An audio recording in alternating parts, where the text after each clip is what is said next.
Retirees today face three main challenges that they didn't years ago: defined benefit pension plan, life expectancy, and more market volatility. In this video, we're going to talk about these three things, what you need to do different retiring today versus many years ago, and three key attributes you need to make sure you have as part of your retirement plan to make sure that it does not get derailed. So the very first challenge you face today that many didn't face in the past is you don't have a defined benefit pension plan. Now, a defined benefit pension plan typically came with large corporations or government pensions. If you live out west where I do, typically people that have defined benefits would be nurses and teachers. Now, so typically across the country, nurses, teachers, government workers, if you live in Ottawa, you probably have a pension as well. But for the majority of us, we can't rely on a defined benefit pension plan. Now, a defined benefit pension was great because once you retired, it guaranteed you a certain amount of income for the rest of your life. It was, retire, turn the key, and you're good for the rest of your life. Nowadays, that is pushed back to you, the employee. You need to save for yourself, and that's where the use of RRSPs, TFSA, non-registered, your own investments account. You need to get to retirement on your own. So not only are you making sure you've saved enough, but now you're in charge of the investments, and there's just way more pieces of the puzzle, which we'll cover later in this video. As time goes on, we will continue to see less and less defined benefit pension plans. Most companies have transitioned to a defined contribution plan, meaning that they define how much is contributed in the plan, but what you get at the end of the day isn't guaranteed. Whereas a defined benefit, you're defining the benefit of the plan later on. So again, it's kind of moving the risk from the employer to the employee, and we will continue to see this trend going forward. So unless you work for the government, don't plan on having a defined benefit plan. Now, what this does for most of you watching this video is you say, okay, well, Adam, I have these buckets of my RSP, of my TFSA, of my defined contribution plan at work. I don't have any kind of guaranteed set it and forget it incomes. And that's where it's really important to analyze and build in your Canadian pension plan and your old age security. Again, your Canadian pension plan is something that you've paid into, and it will be an ongoing payment, a defined benefit payment essentially, in retirement. Your old age security is more of a social benefit. It's based on how many years you're in Canada. But again, if you kind of qualify for OAS, it does give you that guaranteed income stream for the rest of your life. So look at your CPP and OAS as your two defined benefit plans because they're guaranteed income and they adjust to inflation. If you had a defined benefit pension, it will look much the same as that as far as continued payments, increasing payments through retirement. And that's why it's so important for you, if you don't have a defined benefit, even if you do, but especially if you don't, to make sure you integrate your CPP and OAS planning among your whole retirement plan going forward. The second thing we see more of today is market volatility. And there's kind of two parts to this. We do see more ups and downs in the market. More people invest in the market, more day traders, retail investors trade nowadays, and it creates more volatility in the market. The other big thing that we see on our end as far as retirement planning and cash flow planning is what makes it challenging is previously, let's go back 10, 20, 30, 40 years, you had the defined benefit plan, which we talked about, and the next layer was kind of manage money. And most of us would have had our money managed through a bank or financial institution or whatever. So it's kind of like taken care of. Now, you're paying high fees and it was awful and all that, but it was taken care of. For a lot of you nowadays, there's so many investing options, right? ETFs, mutual funds. You can do a lot of DIY. We talk to a lot of DIY investors.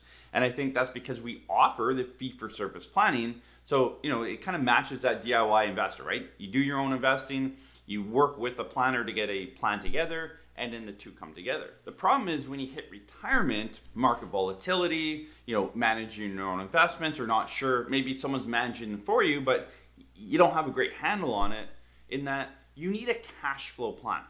And so when your financial planner puts together a plan, like when we put a plan together for our clients, we say, look, here's how much you need to pull out of each account every single year.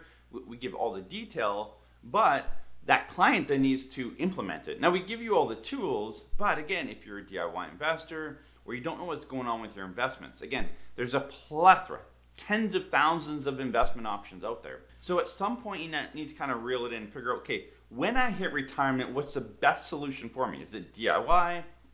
having an ongoing advisor, kind of a hybrid option, which there's some out there. So you need to figure out what the best solution is for you to make sure that as there's more market volatility, that when you need cash flow to your retirement, which is typically on a monthly basis all the way through retirement consistently, where's that cash flow coming from? How is this happening? How does kind of the whole picture come together? The third piece of it is life expectancy. We're all living longer than we were many years ago, and that trend continues to go up. We did a video before, I'll link that above here, on life expectancy. We talked to Scott McManus, an actuary here in Canada, and we talked about life expectancy and how that affects how you need to build your retirement plan. And a lot of us hit retire, talk to you guys every single day and said, you know what, my parents died when they were 75 and I expect to go at the same. That's fine, you can have that mentality and plan somewhat for that, but what happens if you live till 85, 90, 95? You know, my grandpa's coming up 89 years old here shortly. He never expected to live to that. In fact, he's the oldest by a long shot in his family. Everyone else died quite young. Statistically, you will probably live longer than in your head you think you will. You can plan for, hey, let's build a plan to age 75 because I'm gonna die till then. But what happens if you live till 85 or 90? Make sure you kind of have that scenario played out. Can you live off CPP and OAS? Do your homework on that. Don't just say, well, everyone in my family's died at 75. I will as well. That's not how life expectancy works typically. Now, I want to go through 3 key attributes you need to make sure you have in your retirement plan. And these 3 things are vastly important to make sure that your retirement plan does not get derailed. I bring these 3 attributes into the conversation because a lot of you are concerned about these 3 things we talked about. No defined benefit plan, right? You're worried about market volatility and you don't know how long you're going to live. There's some things you can't control, but there's also some things that you can control within your plan. The first is an average tax rate. Now, you want a level average tax rate through retirement. Leading up to retirement, you want to look at your marginal tax rate. So most of you, as you build up wealth, you look at, well, what's my marginal tax rate? What's the amount of tax I pay on the next dollar that I earn? When you flip that switch to retirement, you actually want to focus on your average tax rate or your effective tax rate. And you want to make sure that's level. Again, I talk to retired people day in, day out, and I hear this a lot. And I've been retired for 2 years. We downsized our house. We took out a bunch of cash. And for the last 2 years, we've been living off the cash and we haven't paid any taxes. And in theory, that sounds great. But when I actually put that data into a plan and build it out, the client sees that, pay no tax and then a lot of higher tax.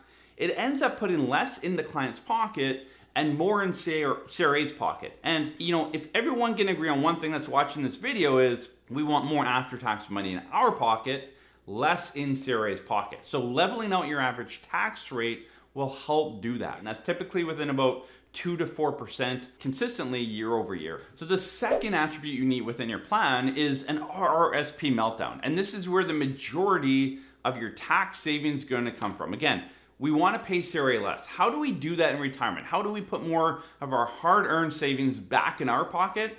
Typically, an RRSP meltdown will help a ton with this. And we've seen clients save over $1 million in taxes by a proper RRSP meltdown. I would say our average client, our average Canadian couple or single person would save well into 6 figures through taxes, more cash flow in their pocket, through a proper RRSP meltdown. And typically, from a high level, what that looks like is taking more of your money early, the RRSP, so drawing out of a RIF earlier, delaying your CPP, possibly your old age security, and just kind of tweaking the accounts, like where you pull money from. Again, when you hit retirement, you go from one income stream, a paycheck, to multiple. You could have, RIF, TFSA, non-reg, maybe a DC plan at work, defined contribution plan, your CPP, your OAS, and that could be ×2 if you're married or common law. So there could be a ton of income streams, and you need to know which tap to turn on, a little bit, full, or not at all. The third and final attribute is a laddered income. And what I mean here is that go-go, slow-go, and no-go phase of retirement. And there's 2 main reasons why you have to have this built into your plan.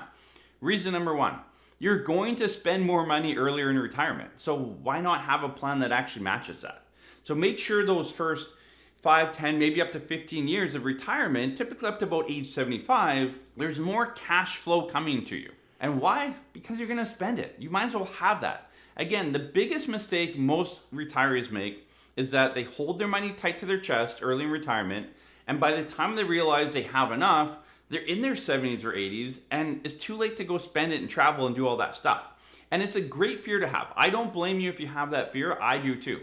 But you can kind of unlock that fear by putting together a proper plan and then create that laddered income strategy. So again, that go-go phase is typically to about age 75.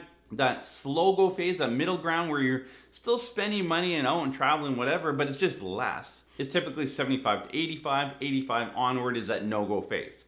And that brings me to the second part of why it's important to create that laddered income is you want to make sure you have enough later on in life. And creating that no-go phase and making sure you've built in enough allows you to freely spend that in that go-go phase. So again, when you're building out your retirement plan with your financial planner, if you haven't done it, you can reach out to our office. We do have fee-for-service financial planning services, parallelwealth.com/planning to learn more. But you want to make sure you have a leveled average tax rate, the RRSP Meltdown, and that laddered income strategy. Those three things will help make sure your plan is on a good track, a good starting point, and bring peace of mind if you don't have the defined benefit plan, if you're worried about market fluctuation and life expectancy. So if you're fear of these three, bring in the other three to make sure that it's a more comprehensive plan for you going forward into retirement.